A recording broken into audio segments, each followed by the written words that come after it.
Between the Covers is brought to you in part through the support of Propeller, a magazine of books, music, art, film, and life, and its publishing imprint, Propeller Books. Visit them on the web at propellermag.com and propellerbooks.com or on Twitter at propellermag. Before we begin today's program, I wanted to talk briefly about a past guest, Jesse Ball, and an offer he has made to listeners on behalf of the program. I suspect many of you know who Jesse Ball is, since he was recently a guest on Between the Covers, and yet is already the second most listened to episode of all time. If you don't know him, you should definitely check out our conversation and explore his work. Jesse Ball sent me copies of his 2006 book that he co-wrote with the Icelandic poet and novelist Þórdís Björnsdóttir, called Vera and Linus, to offer as gifts for people who support the Between the Covers Patreon campaign. Vera and Linus is a gorgeous object, full of illustrations, and made with care by an Icelandic small press. The story is composed of a mixture of what could be called prose poetry, flash fiction, and sketches, and Publishers Weekly says of Vera and Linus, the light touch and often archaic feel of the prose owes as much to Kafka as to classic fairy tales. Certainly, many readers will find this book unsettling, but most will also find it hard not to remember a time when the world was filled with this kind of fearful mystery and wonder. Vera and Linus is out of print. The Icelandic publisher no longer exists, so this is a rare memento. For people who are not already supporters of the program, if you begin ongoing support of the show at $2 an episode through Patreon, that is patreon.com, patreon.com/betweenthecovers, you can receive a copy of Vera and Linus. If you're already a supporter either via PayPal or Patreon, you likewise can get a copy by increasing your support by $1 an episode, or if you're a PayPal supporter, beginning a Patreon support at $1 an episode. Again, this is at patreon.com/betweenthecovers. Enjoy today's program.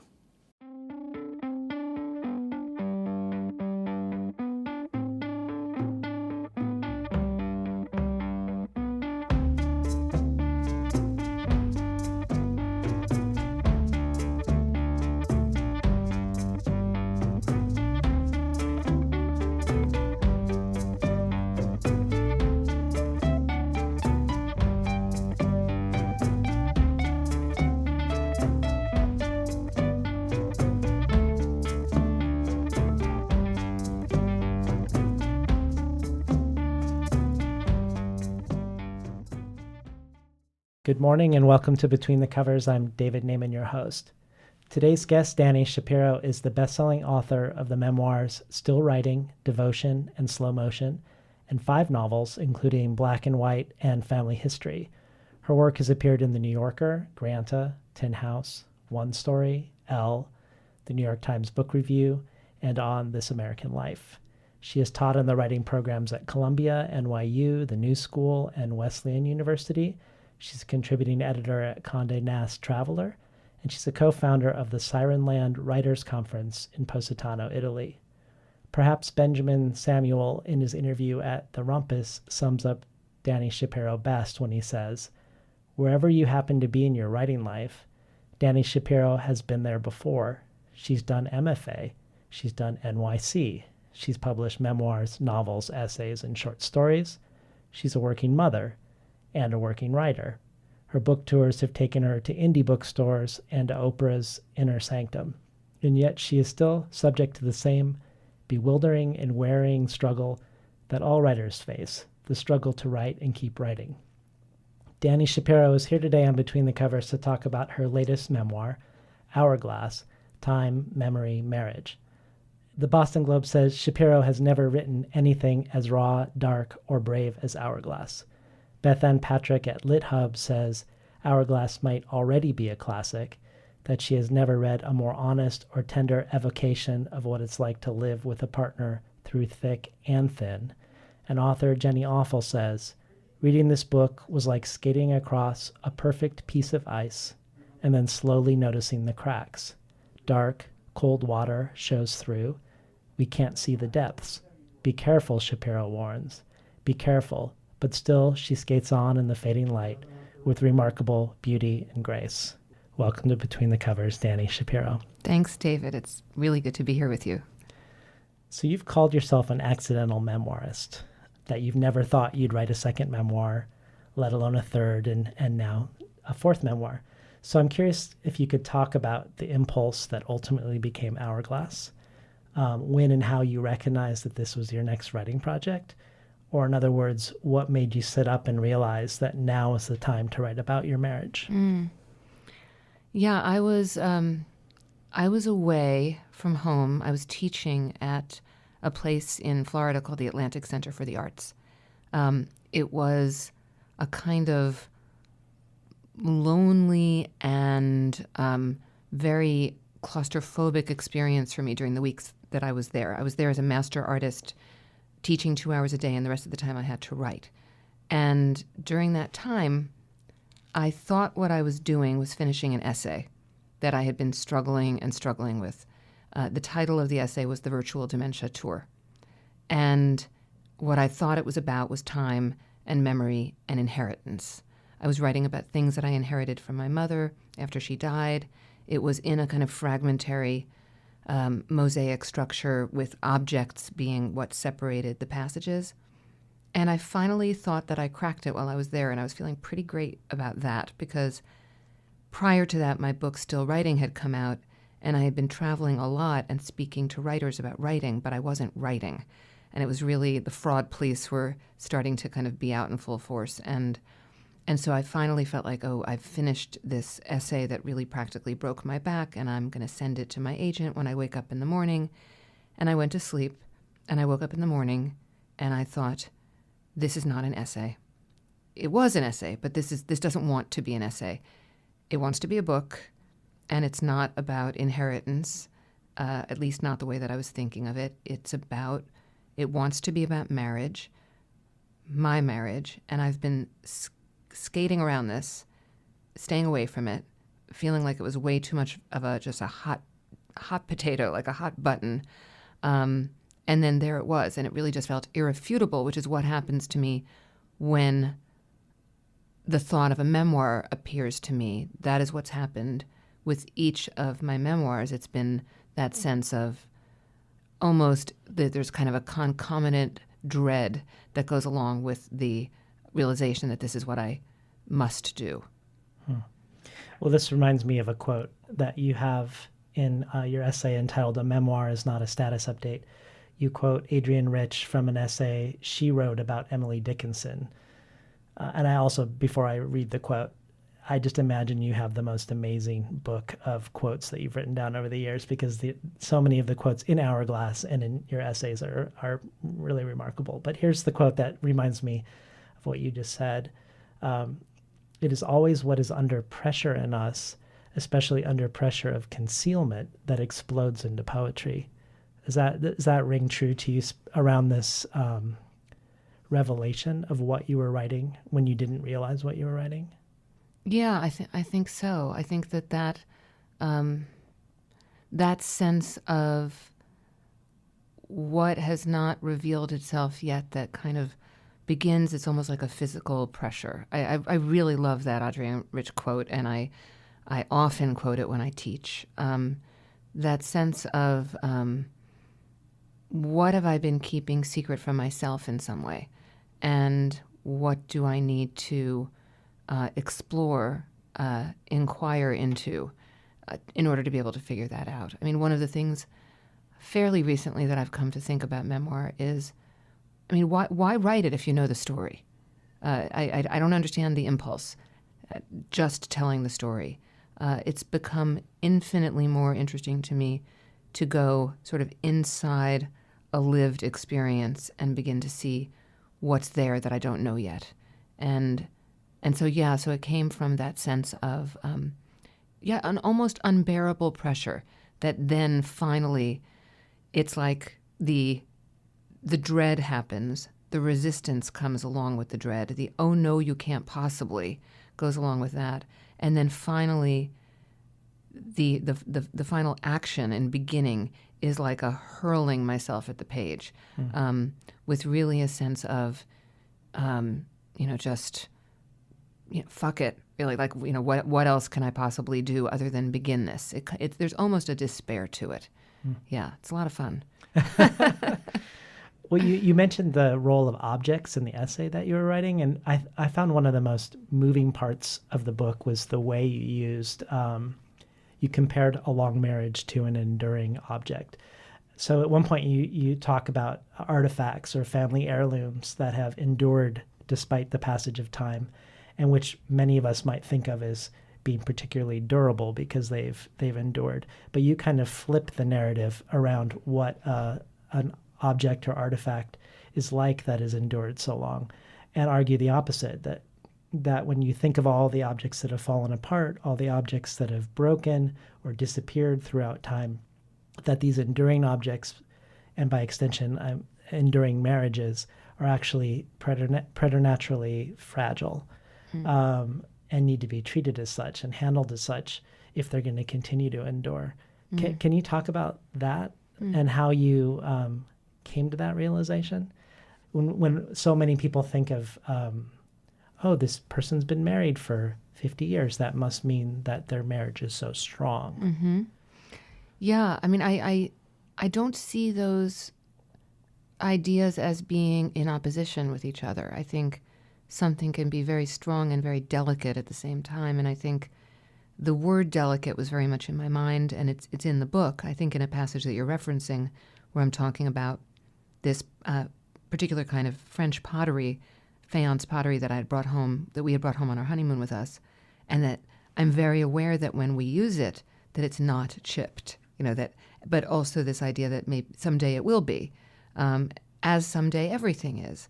But the idea of that fragility, or thinking of something as valuable in its fragility, I just found very beautiful. And I think also that objects, like from the very beginning, one of the things when I tore up that essay, the Virtual Dementia Tour, one of the first things that I did was scribble the word woodpecker in the margin. I just knew that this woodpecker that had been visiting our house and was going to continue visiting our house, forevermore until his children and grandchildren started visiting our house, that this bird needed to open the book in some way. And I was aware that the bird was a bird, but also that the bird was a metaphor. And objects started to really assume this metaphorical quality in a way that's very different from writing fiction.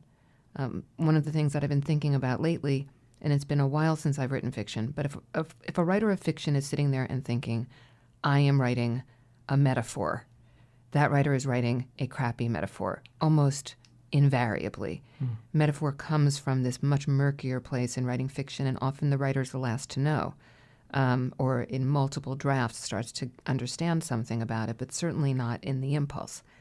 In memoir, I actually think that the act of recognizing metaphor in one's own life can be a really powerful aspect of memoir. So the woodpecker was a woodpecker, but the woodpecker was a metaphor. And the faience pottery was this faience pottery, but it also became, in the hands of the writing, something else, something that was representative of needing to take care or to value that sense. It's in a passage about things we brought home from our honeymoon, because I'm sure we're going to end up talking about the journals that I brought home from my honeymoon, but in those journals, I was so struck by the way that I was writing down objects. We went to look for a watch. My husband bought 2 nice shirts. We brought home olive oil, and we saved it. I mean, I don't know what we were thinking. I guess we didn't know much about olive oil, but you can't do that. And we brought these bottles home. We took great care with them. They clanked home in our carry-on, and we got them all the way home in perfect condition. Then we didn't open them, and they went bad after a while. We saved them for too long. So all of that felt to me enormously rich in terms of what it was saying about a relationship, about the passage of time, about the futility of trying to hold on to some kind of ideal or perfection, or to, I mean, it's ironic or at least paradoxical that in a way a memoir freezes time. This is a document of the middle, or I hope it's the middle, 18 years into a marriage. I'm giving readings now from the book, since it came out, and it's already 20 years.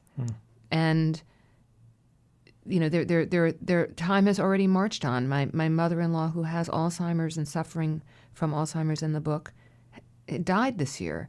And there are 2 dogs in the book, and one is old and demented, and he's dead too. And whenever I give a reading from the book, I have this feeling of, oh, well, there it is. I froze it between the hardcovers of a book, but it's already moved forward. And just that obsession too with time, and the way that time both strengthens and abrades and erodes, and everything that it does was so much at the heart of the book for me. In case you just tuned in, we're talking to Dani Shapiro about her latest memoir, Hourglass. You mentioned the opening, which I love. And I do agree that it feels metaphorical, and it feels like it's almost like a physical enactment of the fragility, and also perhaps of even a memory, in the sense that most people would think of a house as being a place of security. And here we have this woodpecker who's poking holes in the house, and there's a list of things that are not being done that you would like to get done for the house that is accumulating. And it feels like things are fraying at the edges around sort of maintaining a house that's a home. And yet it prompts you to do sort of a house cleaning that unearths these journals that you've mentioned. Mm-hmm. And so you've discovered something from your past in this turning over of the house to try to make it stronger again. Mm-hmm. It feels in a way like your confrontation with your younger self is as much central to Hourglass as your marriage, and that they're interconnected, or that you interconnect them. Talk to us about you seeing your voice on the page as a younger self, and what role that's playing in investigating time and your marriage. Yeah, no, I also think of them as sort of equally, like having equal weight in the book. The journals, well, there are 2 different sets of journals. There are the journals that I discovered during the house cleaning that are from our honeymoon, that I didn't recollect keeping, that were like a log of what we did, and that were very strange little documents where, as I looked at them, I thought, who was this bride? I really just kind of unemotionally wrote down where we went, what we ate, what we were reading, what we were buying, just a kind of where we were, what hotel we were in, what the quality of the bed sheets was, and the towels. And you even mentioned it as kind of like a trash receptacle, so that you could write other things elsewhere. Or is that the other one? That's the other one. The other one. The other ones, which were copious, like shelves of journals that I had kept from the time that I was 16 or so, all the way through my 20s and into my 30s. They morphed from cloth-bound books, even with, locks and, like girlish kind of journals, all the way through finally starting to keep them on a computer and printing them out and having big, fat, typewriter paper boxes filled with just reams and reams of pages. And I've moved, any number of times in my adult life, and they've always survived the move and come with me. And yet at the same time, they were a source of embarrassment and mortification. And it felt like the girl, very much, I was very keyed into the age 17, which in the writer being the last to know department, it really wasn't until I finished the book that I thought, why 17? Why 17? Well, my son was 17. My son just turned 18. And I have boundless compassion for him and for all of his friends, and yet very little for myself, very little for that young woman. And I tell the story in the book of when I was writing my first memoir, Slow Motion, I refer to it pretty elliptically, but when I was writing my first memoir, I went to Yaddo, and I brought all of those journals with me because I thought, well, I'm going to have to do a deep dive into that young woman. I'm writing about her, and I need to, get back inside her voice and figure out what made her tick.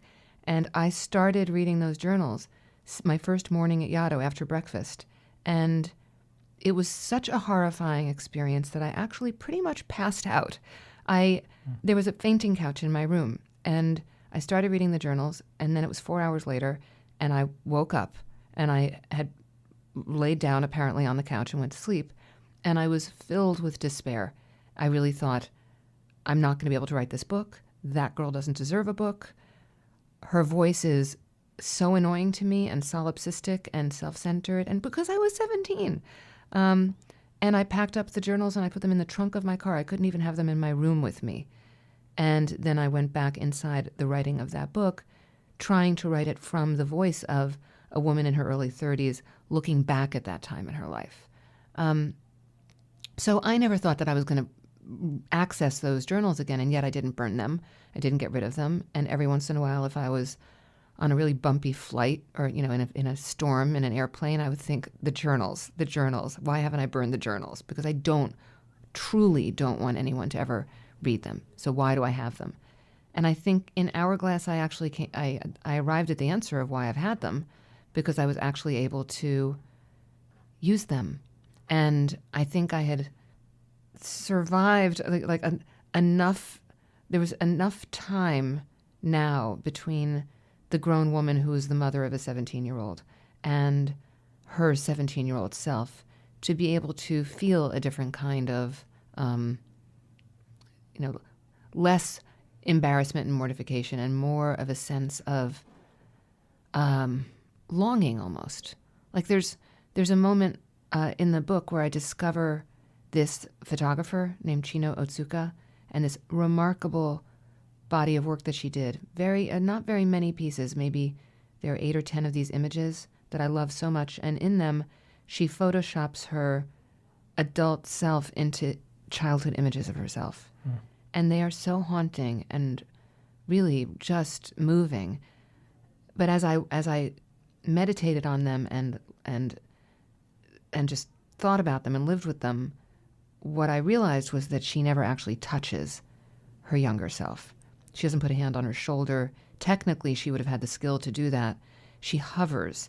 It's like she's almost a ghostly presence. She can't quite reach out and touch that girl and say whatever she would say. It's going to be okay, or, you can't imagine what's going to happen to you in your life, or I'm here, or anything. And so that for me was like the photographic representation of what I was trying to do in that part of the book of just, my editor said a wonderful thing when she acquired Hourglass, which I had finished before I sold it. She was someone who really loved slow motion, and she said, it's like the girl in slow motion is calling out to the woman in Hourglass, and the woman in Hourglass is calling back to the girl. And I found that just really moving. I didn't think of it that way as I was writing the book at all, but now when I see them side by side, they exist that way with each other. Yeah. Well, I want to ask you a question about something you said about finding your way into slow motion by writing with distance as a 30-something woman looking back at your 17-year-old self. And that's advice that's often given in memoir, that you need distance to one subject, the passage of time to be able to render it well. And I'm curious if that's something you believe or something you have believed, and how then you grapple with Hourglass, which isn't just a relationship to your past self, but to an ongoing marriage that you want to stay in. So you're not able to have that distance with your partner in the same way. You have a history and you can look at the past of your marriage, but you also have an ongoing marriage. Right. So tell us about that. And if you do believe in the distance being necessary to memoir, how do you navigate it with regards to Hourglass? I used to really, that would have been as close to a hard and fast rule that I would have had. And as a teacher, I would often speak to my students who were working on memoir about distance. And I would say things like, in order to be able to write memoir, you have to have the capacity to be ironic about your own life. It's very difficult to be ironic about a moment that you're in as you're in it. Certainly, Slow Motion was a memoir that illustrated that, and the books that I read and admired were books that were told from sometimes a great distance, like Toby Wolfe's This Boy's Life, or Jeffrey Wolfe's Duke of Deception, or Frank Conroy's Stop Time, just to name a few. And something changed on me at a certain point when I realized, also with the horror that went along with it, that I needed to write my memoir Devotion. It was literally like I saw the word devotion. I knew what it meant, and that which is under pressure of concealment. I was not happy about it at all, but felt it very strongly. That book also was very much written from inside of a lived life as the life was being lived. So almost a kind of investigative journalism of the self, rather than from a distance. There was an aspect of it that had to do with memory and with childhood and with digging back into certain elements of my childhood as an Orthodox Jew, and who my father was to me in terms of my spiritual life, and who my mother was. But there was a present in the book that was unfurling as it was happening. I didn't know what would happen. I kind of embarked as if I was a reporter on assignment, in a way. And I didn't know that could be done. And I didn't know it could be done as I was doing it. I wasn't sure what was going to happen. And then with Hourglass, it became distilled even more. It was, but there was a distance. And that's why I think your question is really interesting, because it wasn't like, well, I'm just going to go inside of this and write from the white-hot center of it. One of my favorite quotes about writing is, I've carried it around with me for years and years, never transcribed it into a commonplace book of mine, but it's actually on a page in one of my old filofaxes that I just transferred year after year, just old-fashioned paper. And it's attributed to the playwright Edward Albee, but I've never been able to find it, so I don't know. I could just appropriate it, but when I heard it, it was from Edward Albee, and it was... He was talking about rage, but you could substitute any emotion for this. And what he wrote was that in order for the rage to work aesthetically, the writer has to write from the memory of his feelings. And he goes on to say, observed rage is coherent, or can be coherent. Rage is incoherent. And the observed emotion can be coherent, but the emotion itself is incoherent. That I absolutely believe, but it doesn't necessarily mean that the writer can't write from the onrushing present. And I wouldn't recommend it to somebody just starting out. I feel like it's my 9th book, and I felt in a way that I had the capacity to both transcend and be observing sort of what was happening and finding the shape in it, finding from a literary standpoint and a craft standpoint what the shape was, as I was also living it. Mm-hmm. And also I was very interested in showing the seams as I was writing it, so that there's the book and there's the writing of the book, which is also something that as a teacher I have tended in the past to say, oh, you don't want to do that. It's going to pull the reader right out of the story, reminds the reader that the reader's reading, messes with the sense of suspension of disbelief, and yet here I was doing exactly that. The longer I write and the longer I teach, the more I think that there's no such thing really as a hard and fast rule, except for maybe something to do with like adverbs or too many exclamation points, but well, maybe not. Maybe your next one, right? Well, you do some interesting things with distance that I don't know if they're related to or ways in which you're navigating this and this issue of writing the onrushing present. But you do have, obviously, the relationship between you now and you in the past with the journals. But you also have this discovery that your younger self referred to yourself in the third person, which was both distancing in the younger self itself, but also distanced you from the younger self. You're like, why would a person write about themselves in this way? That was in the honeymoon journal, so it wasn't even that much younger self. I mean, it was a younger self. It was me as a bride 18 years earlier, but certainly it wasn't as distant as me as a teenager or as a young woman, where I did write about myself, in fact, in the first person. So there was something very strange, and that I was very surprised about, both in that I didn't remember doing that, and why did I do that? And for me, it raises the question, and it's a central question in the book for me, of who are these former selves, or are they former? Who are these younger selves? I recently found some correspondence, went back into the basement, cleaning out more stuff, and there were files and files of my mother's that I had never looked at, and they contained within them a lot of letters that I had written her as a child. And my given name is, I've always hated it. It's not Dani, and it's not Danielle. People will always say, is it Danielle? And I just say yes because it's easier. But it's this dreadful name that basically looks like Danielle spelled wrong. It's Daniele, Daneile. It's a completely made-up name. And I'm actually finally legally changing it to Dani, but that's another story. If you had asked me, I'd always told you that I referred to myself as Dani from the time that I could speak. And yet there are these letters that are signed to my mother that are signed Daniele. And I was like, I don't remember doing that. I don't remember thinking of myself with that name ever. Who's that child? And where is she? Like, just this idea of almost like those Russian dolls that open up and open up and open up, and there are the smaller and smaller and smaller dolls inside of that original doll. I really just am so fascinated with those questions. Is she still alive in me? Was I visible in her? Yeah. Well, that reminds me of the thing that I think is the great accomplishment of this book. It's that sense of vertigo around time.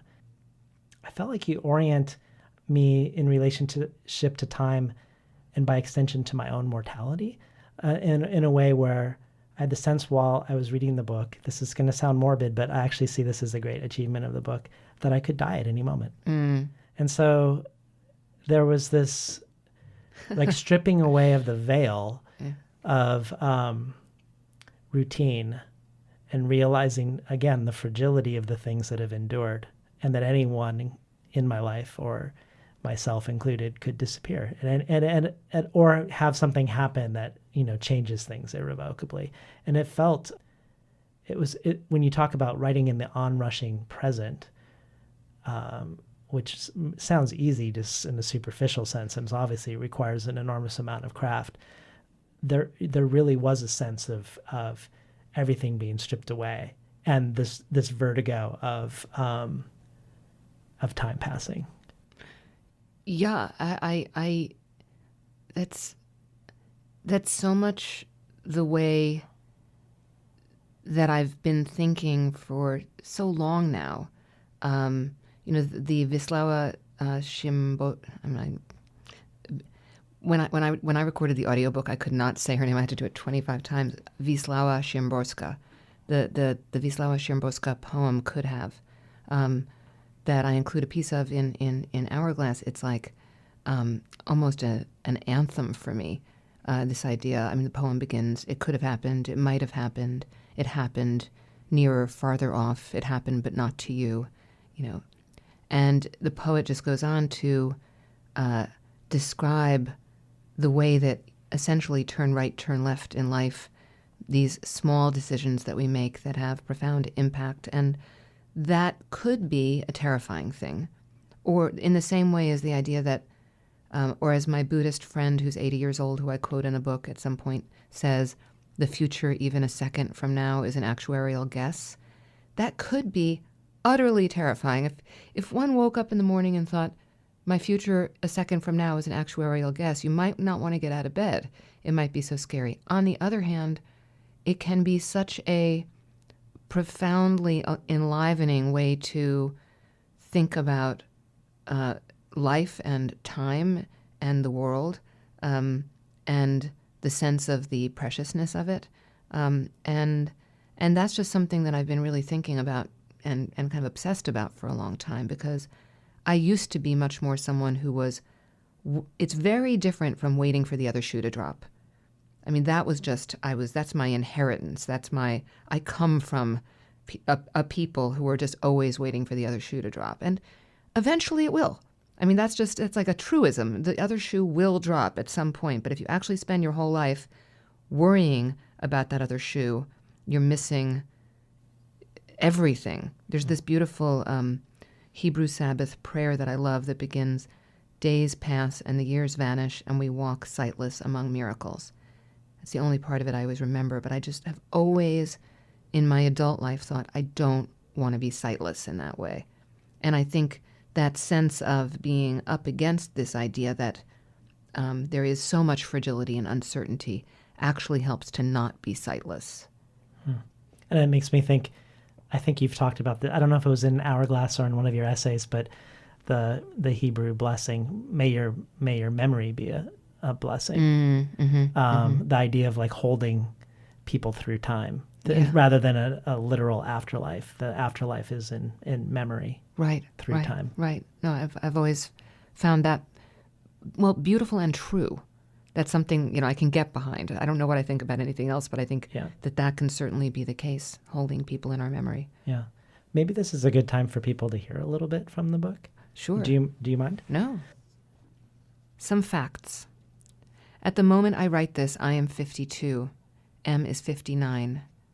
Both ages seem unlikely to me, as if perhaps I'm making this up. But here we are. We've been married for almost 18 years. Our son is nearly 16. We have 2 dogs, one large, one small. We have attended 12 weddings, 9 bar or bat mitzvahs, 6 graduations, 5 funerals. We have set foot in 22 states, 7 countries, 2 continents.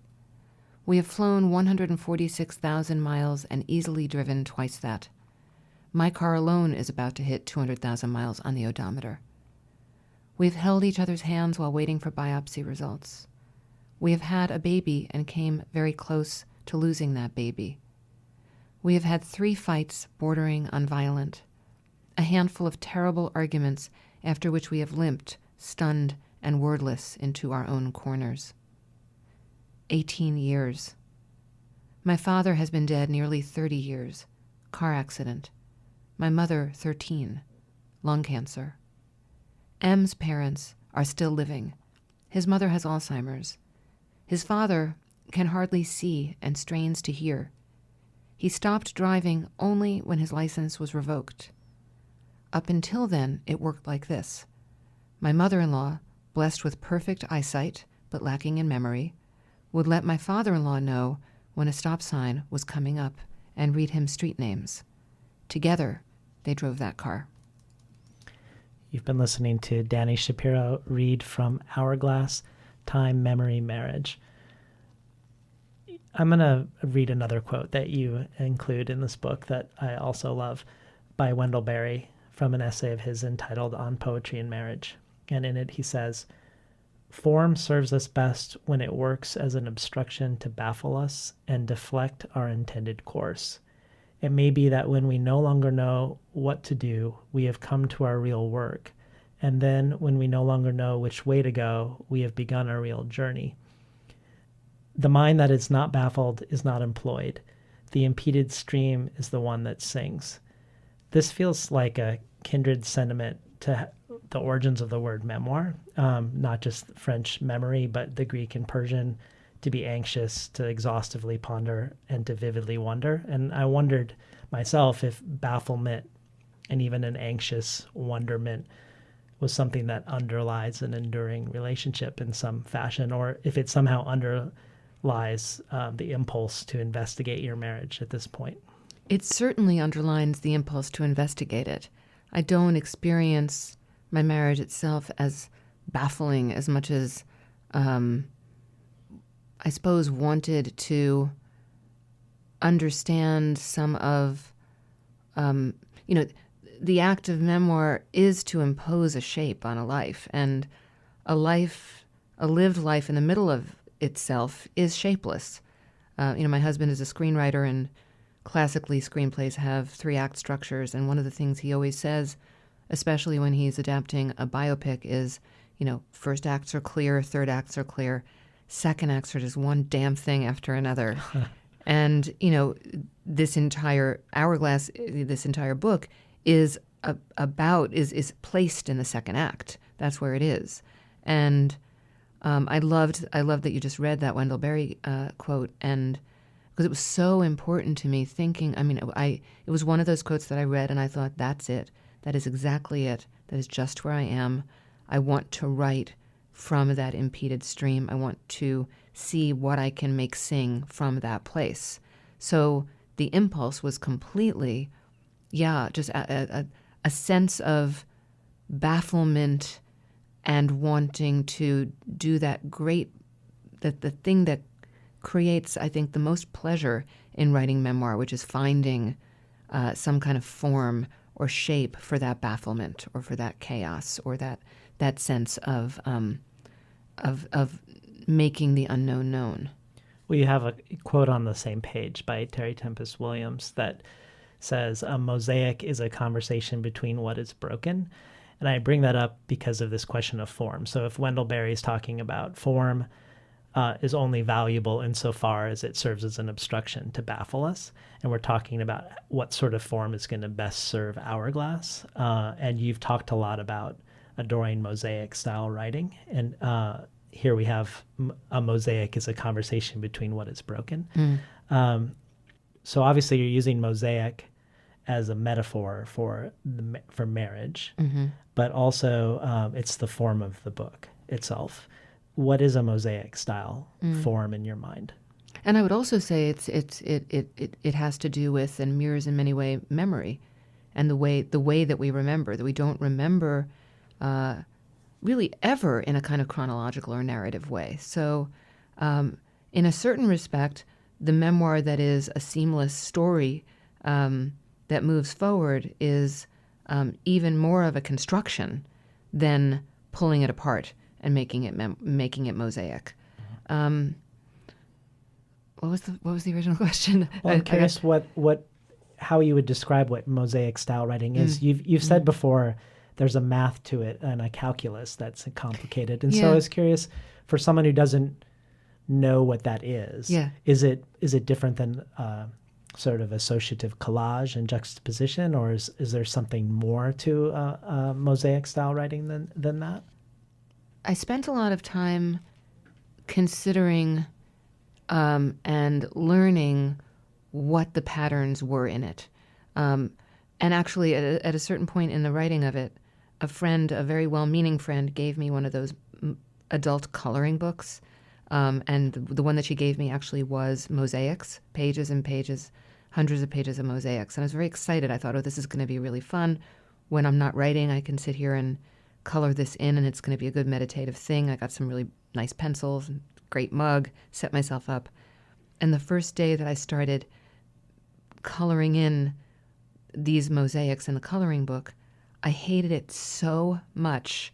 I felt angry and frustrated, and it was just awful. This sense of, I shouldn't be doing this. I put them away, got rid of the pencils and the mug. And the reason why, I think, is because in that form in mosaic, as we think of it on a floor or on a wall or in a dome, it has a regular pattern to it. So every red triangle needs to be a red triangle, and every green square needs to be a green square, and it has to repeat in a certain rhythm. And that's the great challenge, I think, of writing a mosaic style narrative, is that there does need to be a pattern. There does need to be repetition. The reader needs to feel held by it in some way. It can't simply be... It's funny, people keep on asking me, did you sort of write all these pieces and then assemble them? And I can't imagine writing that way. It was associative. And then at a certain point, what is associative becomes deliberate.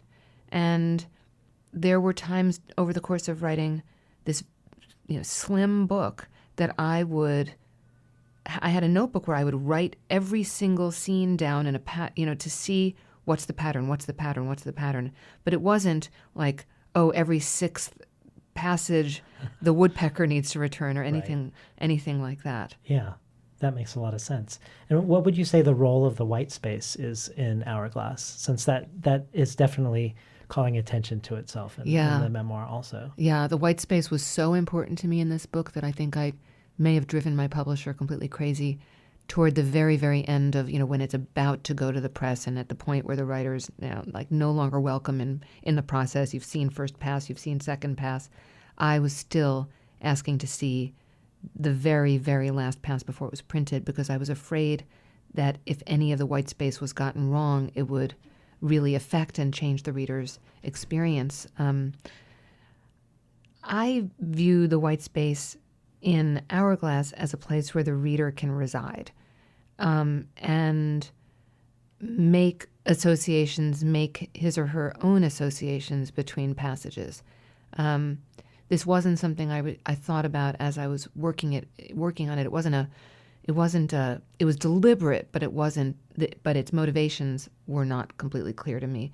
And since finishing it, one of the things that I've seen is that people read it almost like a Rorschach. Wherever someone is in their life, in their romantic life, in their relationship life, whether they're single or married for a long time or newly married or divorced or in a long partnership or widowed, they are seeing themselves and their relationship, which I think is what good memoir does. It allows for that possibility of, that's what makes memoir universal when it is. But the white space is where the reader can reside to do that. So it's the negative space. The reader is coming into the text essentially in the white space. Yeah, and doing the work of relating the previous passage to the next one, instead of my drawing an arrow, a neon arrow, saying here's how these passages relate. Yeah. Well, part of the mosaic, which we've touched on, are a lot of these quotes that you've brought into the text. There's the journals, both earlier in your life, 2 sets of journals, and there's your own history with your husband. But then you also bring in the stories of the lives of literary couples. Mm.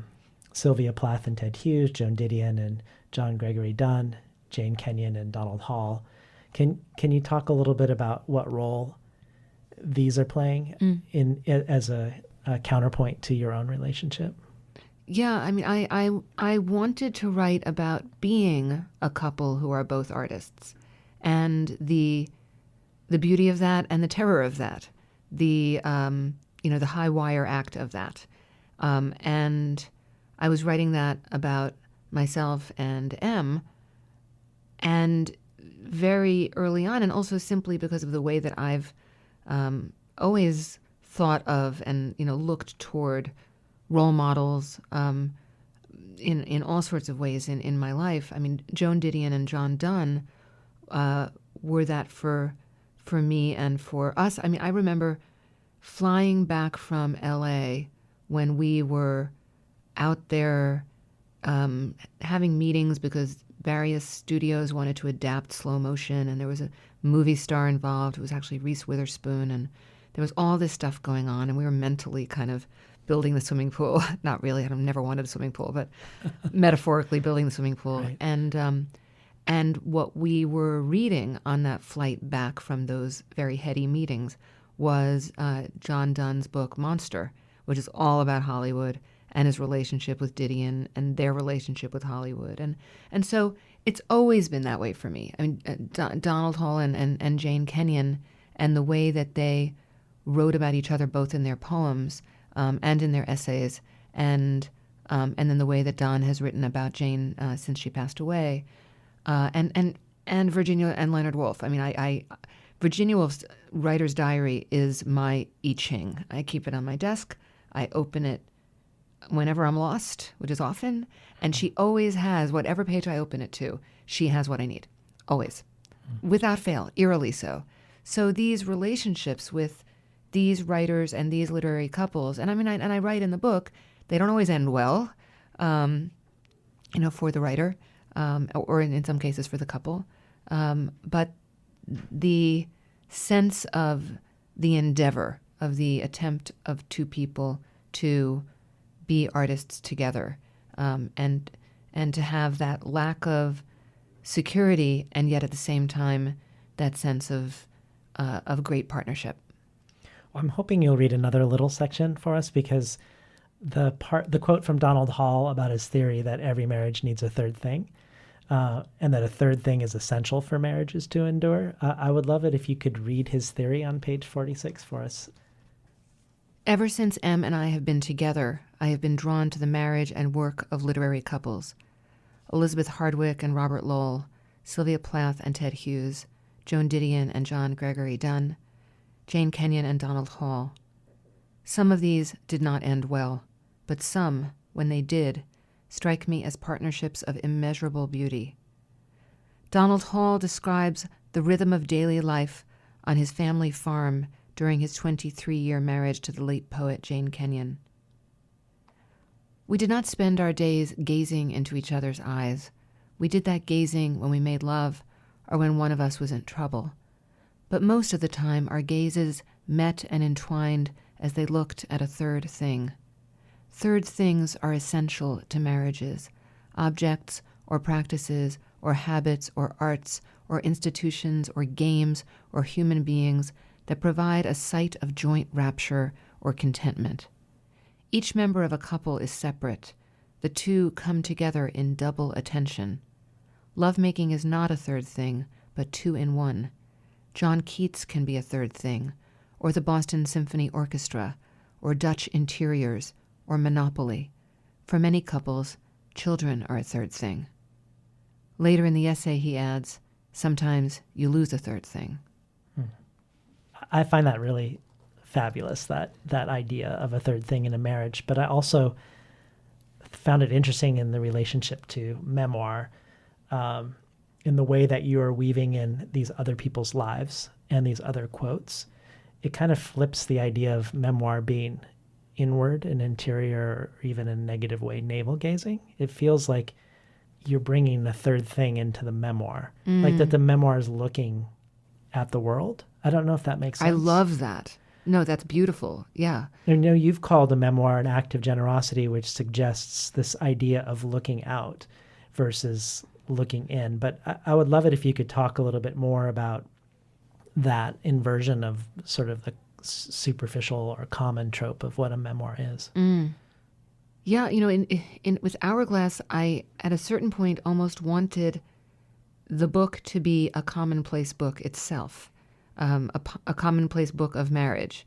I had probably twice as many quotes in the first draft of Hourglass than ended up in the book itself.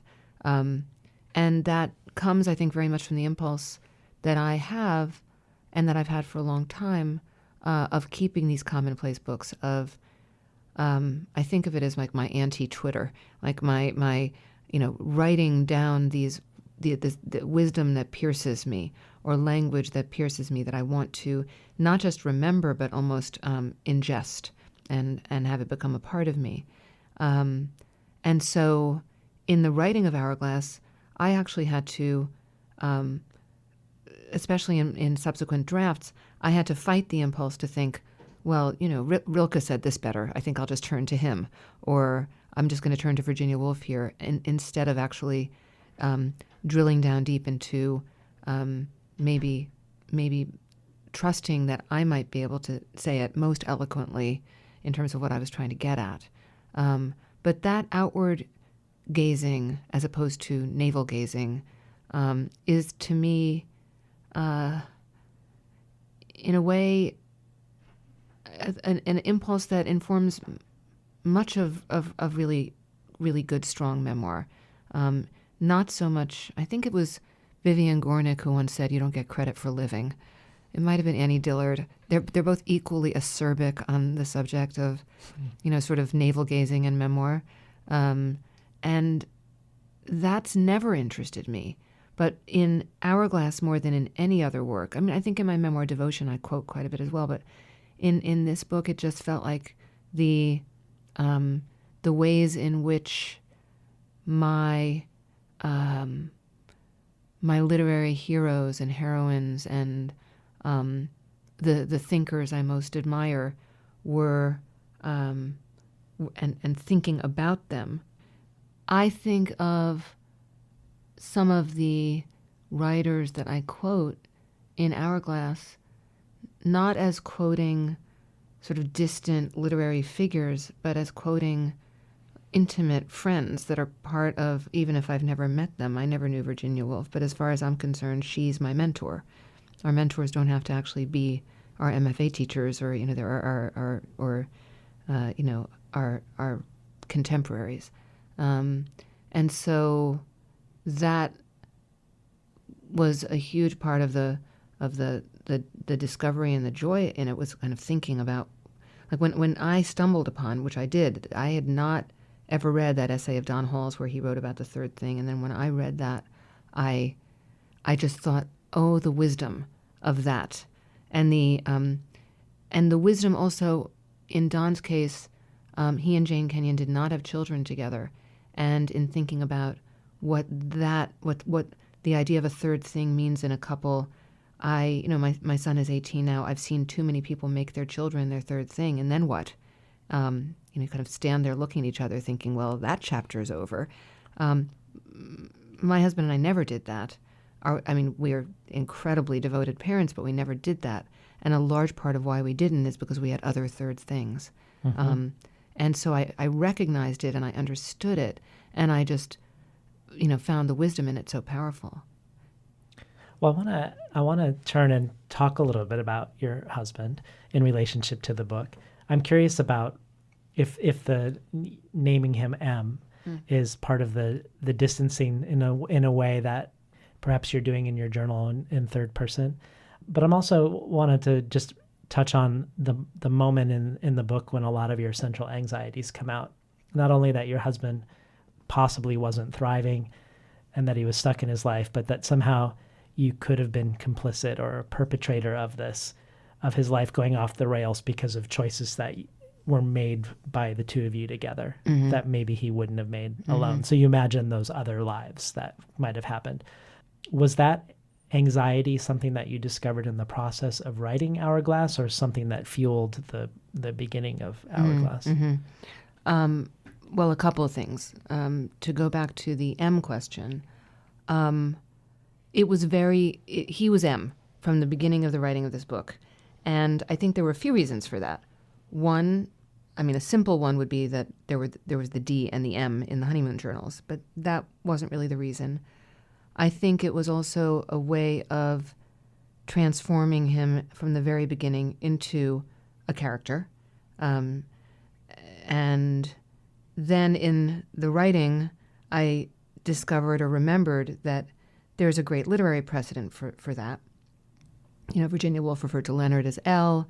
At some point, I was quoting Mary Oliver, and Mary Oliver refers to her longtime partner, Molly Cook Malone, as M, her own M. But it wasn't. It was for literary reasons, but those are more the superficial reasons. The deeper reason actually had to do with the music of the book itself. There are no names in the book. The only name in the book, I think, is Jacob. Everyone else is my father-in-law, my mother-in-law, my 92-year-old aunt, my 80-year-old Buddhist friend, my piano teacher. These people who appear in the book are unnamed. And the book felt, to use that word delicate again, the book felt so delicate to me. It felt like I was spinning this kind of gossamer web, and anything, if my husband's name is Michael, there have been one or two people who've written, things that are like as if I was trying to withhold his identity. He is nothing but visible. It takes about a nanosecond on any search engine to find out his name. I was not protecting him in that way. But it did have to do with this sense of just this delicacy, and that if, his name is Michael, if it had been Michael over the course of the book, the music of the book would have changed. And so, and it was closer to poetry in a way than to prose, what I was trying to do. Mm-hmm. And so it came out of that. But your second question is really interesting to me, because no, I did not go into the writing. That was one of the discoveries. And it was a discovery that came through the shaping of the narrative and of such as it is, and of the book itself. We, when Em and I met, he was a war correspondent. In fact, he had been described to me by a mutual friend who had wanted to fix us up. This isn't in the book. She had wanted to fix us up, and she had described him to me as a war correspondent who lived in Africa, who spent most of his time there, and occasionally was at his place in the East Village, but mostly was in war zones. And I wasn't interested in meeting him because the thought of spending my life with somebody or dating somebody who was a war correspondent kind of wasn't in my DNA. I'm someone who prefers sort of hearth and home and, sitting by the fireplace with everyone I love under one roof. And the risks that I have tended to take in my life are much more interior. They're not physical risks. And so when we did meet and we did get together, it was never discussed between us. There was never a conversation or a negotiation or, not even no dialogue about, well, are you going to go back there? Or, if you're going to go back there, I don't know, maybe this isn't such a good idea. It never happened. He never went back. He never went back to Africa. And I write in the book about moments where he felt some pull. And there were more moments than that. When the Nairobi bombing happened, it was like it happened on his turf. And there was a feeling of wanting to be there, but it wasn't a tortured feeling of wanting to be there. It was just like, wow, I can't believe I'm not there. It's very much a journalist's way of moving through the world, of wanting to be where the action is. I want to watch the action from, inside, through the window, again with a cup of tea. And so in thinking about that and exploring that and trying to understand what are the ways in which we have shaped and formed each other, and really making myself ask that really hard question. And it's interesting because I know that his response to that question is, if I had gone back, I'd probably be dead. Or if I had gone back eventually, like I wanted to stop doing it, I didn't know how, and then I met you. But there's also the truth of the fact that he changed careers and he entered another really tough field, but he had been at the top of his game as a war correspondent, and then he was starting at the beginning of becoming a screenwriter at the age of 40, and he's had quite a lot of success, but it's a really hard life with a lot of uncertainty and just gray areas and just not knowing whether something's going to come together. And so living with and a screenplay that's unproduced doesn't exist. When you're a writer and you write prose, he was used to filing a story and seeing it on the front page of the paper the next day. Just instant gratification, essentially. And a screenplay, even when it is produced, it doesn't end up being the screenwriters very often. So he was going through a lot of that kind of creative dissatisfaction. And what I really needed to look at in the context of writing the book and thinking about what is in the ways that we have conflict, what has caused it, and what does it mean? What does it mean in these 18 years? That because one of the central questions for me when I began the book was, what is it to walk alongside someone? For the duration, that Wendell Berry phrase, the problems of duration. Mm-hmm. And in walking alongside someone, always through time, there is that dance. There is that question of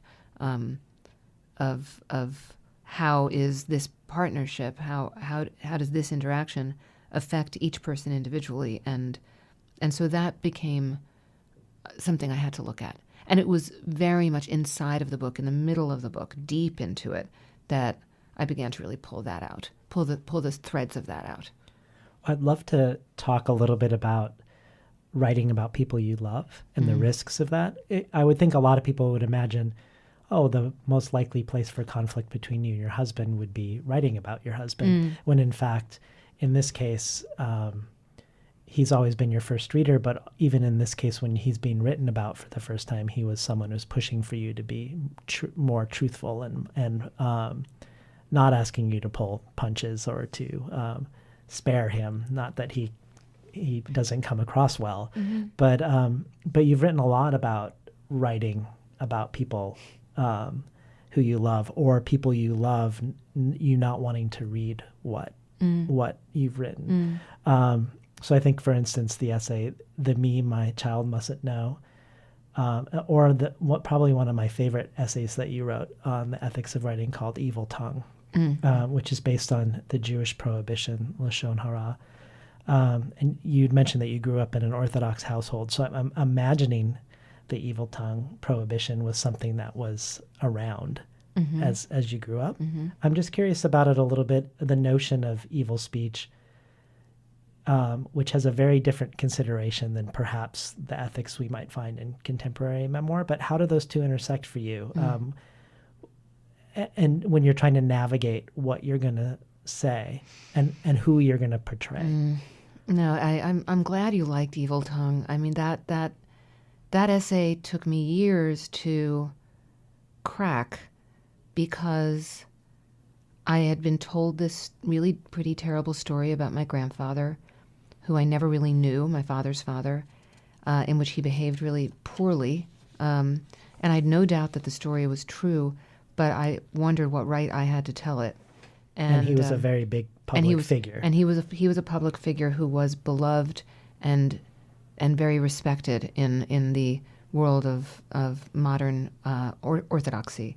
And I couldn't let it go. It was, when you get an email out of the blue from someone who says to you, "I knew your grandfather, I knew your father, I knew your uncle. All of these people are dead, and long dead for me." And you get an email like that from somebody who says, "I have a really terrible story. Do you want to hear it?" I couldn't. Of course, I wanted to hear it. I wanted to hear any story about my family, and then it was a haunting story, and I just carried it around with me for years, and I couldn't figure out what to do with it. And then one day, or what right I had, and then one day, I suddenly thought, I can write about writing about it. And by writing about it, I can write about it. I can write about my struggle with, and then the piece of lashon hara and evil tongue fell very nicely into place in that essay. And I started reading, there's an amazing amount of material about lashon hara, and I was fascinated by it as a concept because, as a religious concept in Judaism, you pretty much can't get out of bed in the morning without committing lashon hara. I mean, it's not even just like lies and white lies and stories, and spreading stories and gossip. It's things like, if I were to invite you to a party that I knew you probably wouldn't be able to go to, and thereby forcing you to make an excuse, thereby not telling the exact truth, I would be committing lashon hara. Things that are just, the Talmud is nothing if not unbelievably hair-splitting on all subjects. But and it may have been a bit of a sleight of hand, because I do end up telling the story, but I told it in a way that was at its core looking at my responsibility and culpability. What did it mean to be the bearer of this tale? And was it something that was a sense of honoring in some way my family by being the writer among them, or betraying them? And it's something that I always wanted to be very clear-eyed about, and hope that I am. The other essay that you referenced, and it was not my title, it was the New York Times Book Review's title, "The Me My Child Mustn't Know," had to do with not wanting my son, who at that time was probably like 12 years old or so, to hear me on the radio reading an old, it was an old recording from This American Life that was being rebroadcast, and not wanting him to hear it, and taking some pains to make sure he didn't hear it as we were driving around doing errands. And he was an NPR, fan, and he liked listening to Wait, Wait, Don't Tell Me and Car Talk, and I was turning off the radio. I was like, why, Mom? And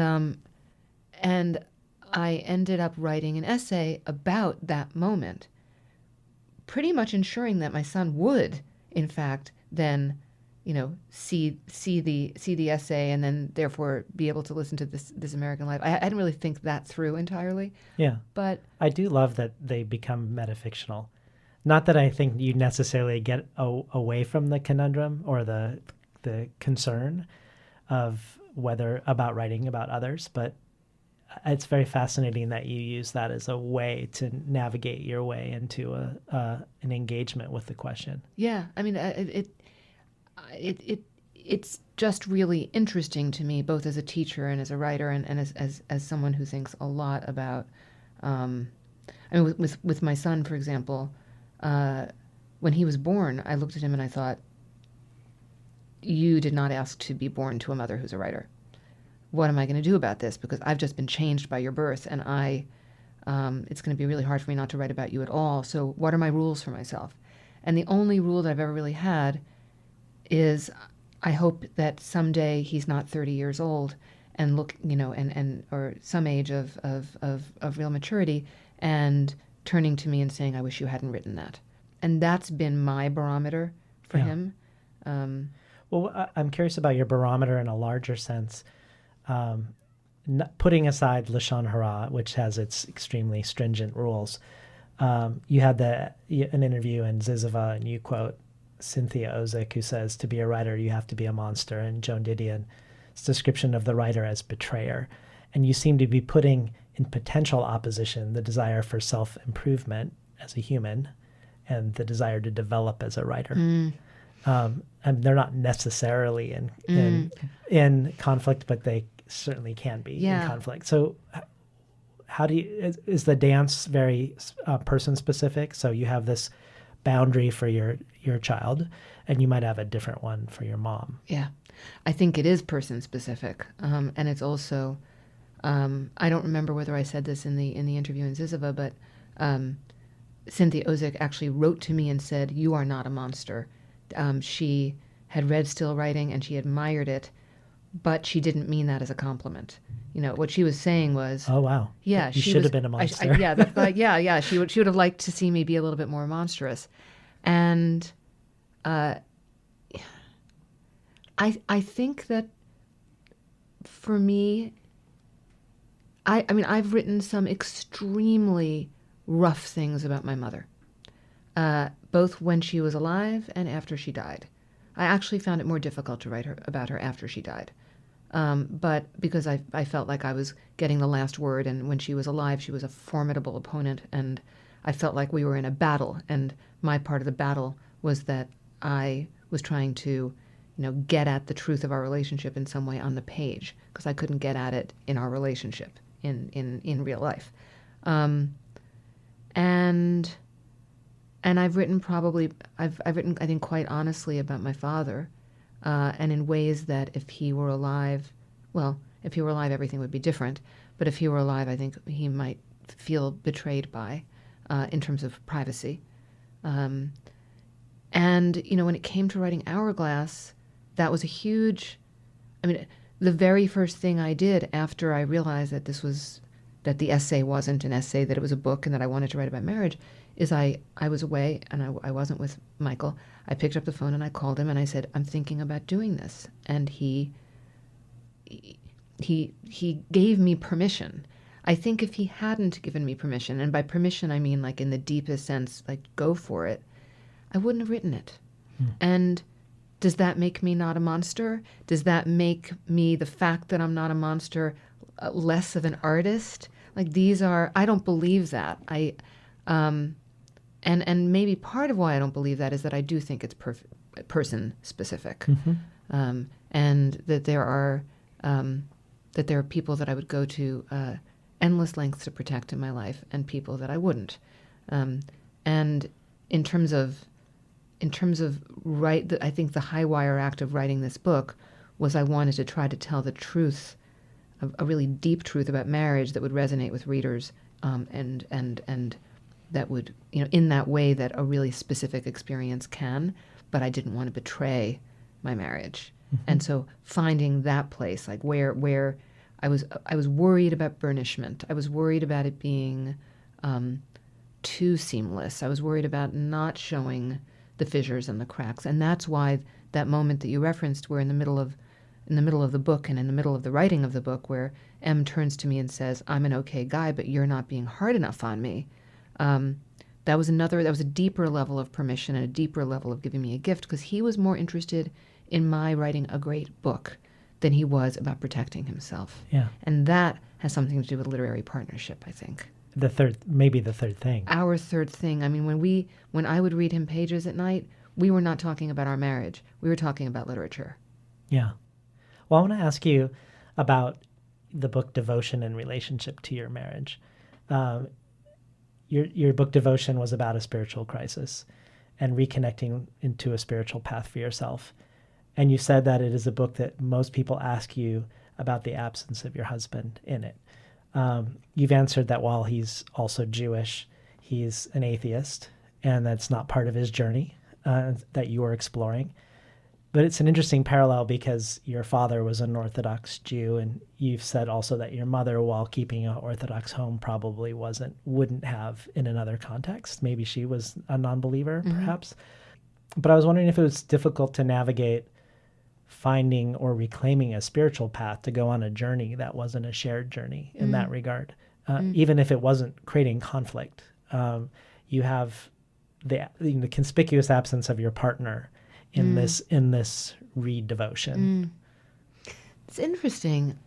I never thought of it that way, and I think part of why is that it felt like something singular that I was doing. Like I was carving a new path where one hadn't existed, where there had been these very prescribed paths, a very prescribed path, a way that I was supposed to live, a way that I was supposed to grow up, and a way that I was supposed to believe. And in creating a way, like a way that worked for me, I guess what I'm thinking about is, as you asked the question, after devotion, after the period of time that I was writing about that sort of that excavation of, that investigative journalism of, this spiritual crisis at this time in my life, our son was getting to be an age where he was going to be bar mitzvahed or not, and I completely handled that. I created something that, we live in Litchfield County, Connecticut, which is not a Jewish stronghold. And I created something called the Litchfield County Mishpacha group. Mishpacha means family in Hebrew.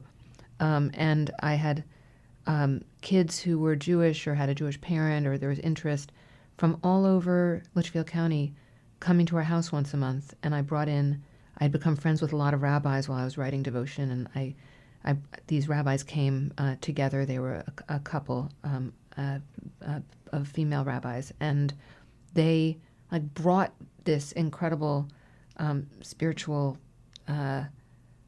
meaning and beauty into my home. And Michael was there for that, and he was affected by that, and he enjoyed it. But it wasn't something that he was doing with me. And the planning of Jacob's bar mitzvah was entirely a kind of creating a very different, modern, rigorous in the sense that it wasn't just kumbaya and playing Leonard Cohen and then having a party. Although there was a little of that. But there were readings ranging from, I remember Hannah Tinty, who's a close friend of ours, read a Hannah Arendt poem, and our friend, the actor Jack Gilpin, got up and read Coleridge, and yet at the same time Jacob did his Torah portion, and there was music. And so I guess what I'm trying to say is that it was one of the happiest days of my life. It was pure joy. And I don't know that I could have done that with someone. It's like I had to singularly and in my own, sort of forge my own path out of the way that I had been raised, and Michael had been raised in a completely different way. It's like I just had to find my way. I didn't feel like I needed my partner to be doing that with me. It also didn't involve a path that meant going places together or joining something, or it felt extremely personal and idiosyncratic. Well, to piggyback on this discussion, you've written a lot about the use of ritual as an important part of our writing practice. And you've compared your daily yoga practice to your father's laying of tefillin in the morning, how the ritual itself made prayer possible for him, especially on days when you didn't feel like praying. And likewise with you and yoga. You've said that a cool, smooth mind is attainable only through the body, and that this sort of body-based ritual is the opposite of searching or grasping for language. So there's this sort of paradox that by going the opposite direction of grasping for language, it becomes a facilitator for a language eventually. I was hoping you could elaborate a little bit on that, on this body-based ritual, whether it would be laying tefillin if you were an Orthodox Jew, or doing yoga or some other practice, as a part of how that plays an essential role for you in writing. I like that observation a lot. In the years that I taught academically, I could never have imagined sort of reaching a place of having really essentially my own philosophy about this, where when I teach now, I get my students meditating, I give them exercises and readings as they're coming out of meditation, before the mind can start churning again. Grace Paley, and I've quoted her on this before, but she was my teacher, and when she was my teacher, I remember her saying that she used to write in the bathtub, and I thought that she meant that she wrote in the bathtub, like that she actually was lying there writing with a pad and a pen. That was my image. And it was years and years later, in the way that sometimes really great teachers, the things that they say just morph on you and you suddenly understand them in your own life a long time later. And one day I was taking a bath in the middle of the day, as I often do, and I thought, oh, Grace meant that she took a bath. She meant that she took a break and that she did something that quieted her mind. I think to generalize that writers have very kinetic, active, churning minds that are only settle through the act of writing. I know that's certainly true for me, but to even get to that place of being able to have a quiet enough mind to be able to even sit down and get to work, I've come to really feel like that's in the body, like that our stories are in our bodies, and that whether it's yoga or it's meditation or it's walking. I mean, in Devotion, I quote this beautiful list of instructions that Jane Kenyon left for writers, and one of them was literally just walk, just take a walk. Another one, which is very quaint now, is avoid the phone. Like, really, that's like so old school, and I long for the days where I was avoiding the phone. But that kind of just settling and daily settling is something that I really feel and sense the difference very much in my own writing life. If I begin the day with a practice that has to do with noticing, witnessing what's going on in my mind, not so much. I mean, what does that even mean, quieting the mind? I mean, anyone who meditates knows it's essentially, 2 seconds at the most that someone can actually go without a thought, and then you notice that you're thinking, and you go back to sitting, and you follow the breath, and then suddenly there you are, and you're thinking again. So that kind of witnessing, that kind of noticing, I think is just essential, and I have a lot of students and former students who, in one way or another, have practices that have come out of that kind of that way of thinking. Well, you mentioned Grace Paley, and there's, I think, thankfully, a renewed interest right now in her work. So wonderful. after a while, when I know whenever I've talked with Ursula K. Le Guin, she always mentions Grace Paley as the woman she's most concerned is going to disappear from the canon, and it seems like there's this upswelling of interest at the moment. I'm sure a lot of people would be curious to know what it was like being her student. Do you have any anecdotes you could share other than the bathtub? Well, I think more than anything, my impression of her, when I got to Sarah Lawrence, I didn't know that there were writers. I knew that there were books. I didn't connect in my mind that people actually spend their lives writing these books and that was possible for anyone, much less for me. So here was this just sturdy, amazing, funny, moral, smart, unbelievably generous woman who was there in her office all the time. I mean, just accessible to her students. Like, you just couldn't believe the stores of compassion and generosity she had. Somebody was always on her lap. They'd just be sitting on her lap. And at the same time, I had this awareness that she was a brilliant writer, concise and just with a voice all her own, who was writing those stories, was getting those stories written, who was coming up to Sarah Lawrence and driving or taking the train a half an hour north to Bronxville and teaching and having this impact on these students' lives. And she was a mother, and she was a wife, and she was a social activist. Class used to get canceled because she was in jail. There'd just be like a sign on the door that, come back another day. And so it was really what she modeled for me more than anything, that sense of just possibility. And there were other writers, too, at Sarah Lawrence who I felt that way about as well. But there was a kind of centeredness and certainty, like a certitude about who she was and what mattered, that was somehow encapsulated in this very, very generous heart. And to have both of those things, to have this generosity and warmth and openness, and also a sense of absolute certainty, in who she was and what mattered.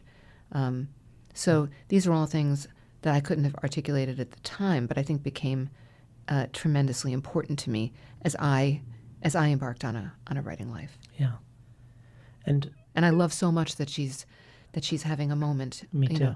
It seems like it's probably the beginning of something more than a moment. Yes, hopefully. A reclamation. Exactly. Hopefully. Yeah. So, has your next project seized you? Do you have inkling of what we're going to expect next, or is that way too premature? Well, no, it's not too premature. Usually, it would be at this stage in my writing life when I have a book just out. And as we're talking, Hourglass has been out for a month. There's usually no way that I've always longed to be immersed in a new project when a book comes out, because I have thought that it would make somehow the grasping part of a publication easier. I now know it doesn't, and also to be careful what you ask for, because I am well into a new book. I keep on waiting to return to fiction. I keep on thinking that I will return to fiction, and I do think that I will return to fiction. However, the accidental memoirist the accidental memoirist is now going to, they're going to be, the number of memoirs and the number of novels are going to be equal after this next book. But all right. But I can't really talk much about it, but I can just say that I discovered really kind of a seismic, massive secret that I can do nothing but write about. Wow. Yeah. I can't wait for that. If I turn the microphone down, can you say it? and I'm well into the writing. I really started almost. Yeah. I discovered this massive seismic secret literally 2 weeks after I completed the final draft of Hourglass. Wow. So it was a gift. It was a huge gift that I didn't discover it earlier. Yeah. Because I think in that gossamer, delicate structure that is this book, I don't know what would have happened. Well, I loved having you on Between the Covers today, Dani. I love talking with you, David. Thank you. We were talking today to Dani Shapiro, the author of Hourglass. You've been listening to Between the Covers. I'm David Naiman, your host.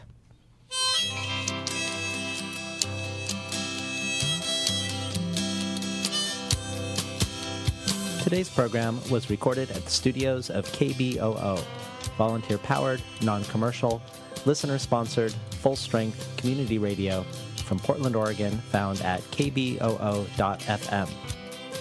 If you enjoyed today's program, consider supporting the show by going to patreon.com/betweenthecovers. And also while you're there, check out the growing archive of bonus material available. Thanks for listening.